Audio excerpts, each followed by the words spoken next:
விருச்சிக ராசிக்குண்டான செப்டம்பர் மாத பலன்களை பத்தி பார்க்கலாம். விருச்சிகத்தை பொறுத்த வரைக்கும் பாத்துட்டீங்கன்னா, இந்த மாதம் உங்களுடைய ராசி அதிபதி மற்றும் 6ஆம் அதிபதினு சொல்லக்கூடிய செவ்வாய் போய் 11ஆம் வீடுன்னு சொல்லக்கூடிய லாபஸ்தானத்துல இருக்கிறார்.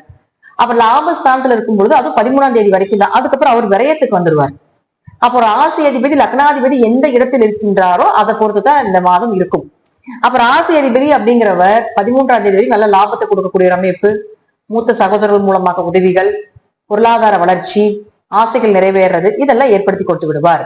13ஆம் தேதிக்கு மேல 12ஆம் வீட்டுக்கு வந்துடுவார் விரயத்துக்கு. அப்ப அதற்கப்புறம் கொஞ்சம் அலைச்சல், தேவையில்லாத விரயங்கள், அதே போல தூக்கம் குறையிறது, ஒரு தீர்த்த யாத்திரை போயிட்டு வர்றது, வெளியூர் வெளிநாடு பயணங்கள், இதெல்லாம் ஏற்படுத்தி கொடுத்து விடுவார்.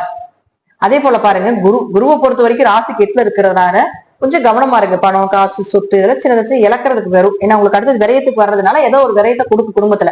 அதனால அதுல கொஞ்சம் கவனமா இருந்துக்கோங்க. இந்த மாதம், இந்த வருடம் முழுவதுமே குரு அங்கதான் இருக்க போகிறார். அந்த 2ஆம் வீட்டை பார்க்கறதுனால விரயம் பண்ணாலும் காசு ஏதோ ஒரு இடத்துல இந்த குரு கொடுத்துட்டே தான் இருப்பார். 2ஆம் இடத்தை பார்க்கின்ற ஒரு காரணத்தினால் மட்டுமே. அடுத்தது சனியை பொறுத்த வரைக்கும் ஜாதகத்துல வக்ரமாக இருந்தால் வீடு, மனை, சொத்துக்கள், அடுத்த கட்ட பயணங்கள், முயற்சிகள் கை கூடுறது, இதெல்லாம் ஏற்படுத்தி கொடுத்துருவார். ஒருவேளை சனி உங்க ஜாதகத்துல வக்ரமாக இல்லை அப்படின்னா கொஞ்சம் வீடு சார்ந்தது, சொத்து சார்ந்தது, குடும்பம் சார்ந்த விஷயத்துல இதெல்லாம் கொஞ்சம் கவனமா இருந்துக்கோங்க. அடுத்தது பாத்துட்டீங்கன்னா உங்களுக்கு சுக்கிரனை பொறுத்த வரைக்கும் 7 மற்றும் 12ஆம் அதிபதி இப்ப இருக்கக்கூடிய வீடுன்னு பாத்தீங்கன்னா ராசிக்கு 9ஆம் வீட்டுல 14ஆம் தேதி வரைக்கும் இருக்கிறார்.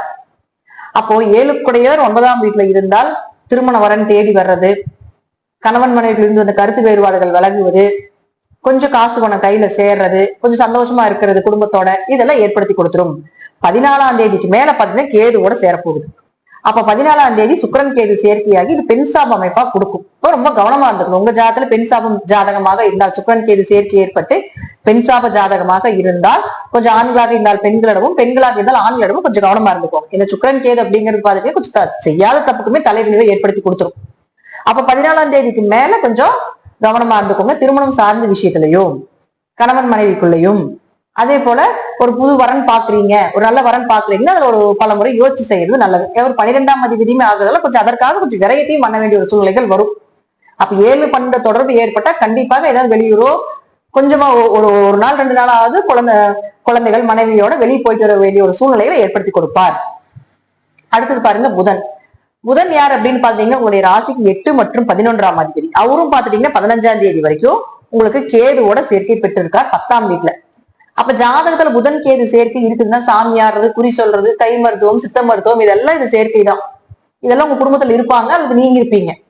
அப்ப இப்படி இருக்கிறீங்க அப்படின்னா இந்த காலகட்டங்கள்ல புதன் கேது சேர்க்கை இருந்தால் உங்க ஜாதகத்துல கொஞ்சம் கவனமா இருந்துக்கணும். எது ரீதியாக அப்படின்னு பாத்துட்டீங்கன்னா லாபங்கள் ரீதியாக பணம் வர்ற மாதிரி இருக்கும், அப்படி தடைபடும். அது ஒரு 15ஆம் தேதி வரைக்கும் தான். 15ஆம் தேதிக்கு மேல புதன் அப்படின்னு சொல்லக்கூடியவர் அவங்களுடைய 11ஆம் வீட்டுக்கு வந்து ஆட்சி உச்ச வளம் பெறுகிறார். மிகப்பெரிய யோகம். உங்களுக்கு 13ஆம் தேதி வரைக்கும் செவ்வாய் காப்பாற்றுவார், 15ஆம் தேதிக்கு மேல புதன் காப்பாத்திடுவார். அப்ப எப்படியும் பாத்துட்டீங்கன்னா இந்த மாசம் பண வரவு, பொருளாதார வளர்ச்சி உண்டு. ஆனா கொஞ்சம் பேச்சுவார்த்தையில பழக்க வழக்கங்களை கொஞ்சம் கவனமா இருந்துக்கோங்க. புதன் தன்னுடைய சொந்த வீட்டுக்கு வரும்பொழுது ஆசைகள் நிறைவேற்றுறது, அதே போல பாத்தீங்கன்னா உங்களுக்கு புதன் தன்னுடைய வீட்டிலேயே ஆட்சி உச்சம் பெற்று பலமாக இருக்கும்பொழுது சுயமாக சம்பாதிப்பது, அதன் மூலமாக உங்களுடைய கனவுகளை நிறைவேற்றிக் கொள்ளக்கூடிய ஒரு அமைப்பு, இதெல்லாம் ஏற்படுத்தி கொடுத்து விடுவார். அடுத்தது சூரியன் யார் அப்படின்னு பாத்தீங்கன்னா உங்களுடைய ராசிக்கு 10ஆம் அதிபதி கேதுவோட நிற்கிறார். அப்ப கொஞ்சம் தொழில் தடை 15ஆம் தேதி வரைக்கும் இருக்கும். தொழில் மூவ் பண்ண முடியாது, அடுத்த கட்டத்துக்கு போக முடியாது, இருக்கிறது என்னமோ அதை கொண்டு போற மாதிரி இருக்கும். என்னதான் ஹார்ட் எஃபர்ட் போட்டீங்கன்னாலும் அப்படியே ஒரு கொஞ்சம் ஸ்லோவா தான் கொண்டு போவார். அடுத்து 15ஆம் தேதிக்கு மேல சூரியனும் பாத்தீங்கன்னா 11ஆம் வீட்டுக்கு வந்துருவார். அப்ப 10 குடையர் 11.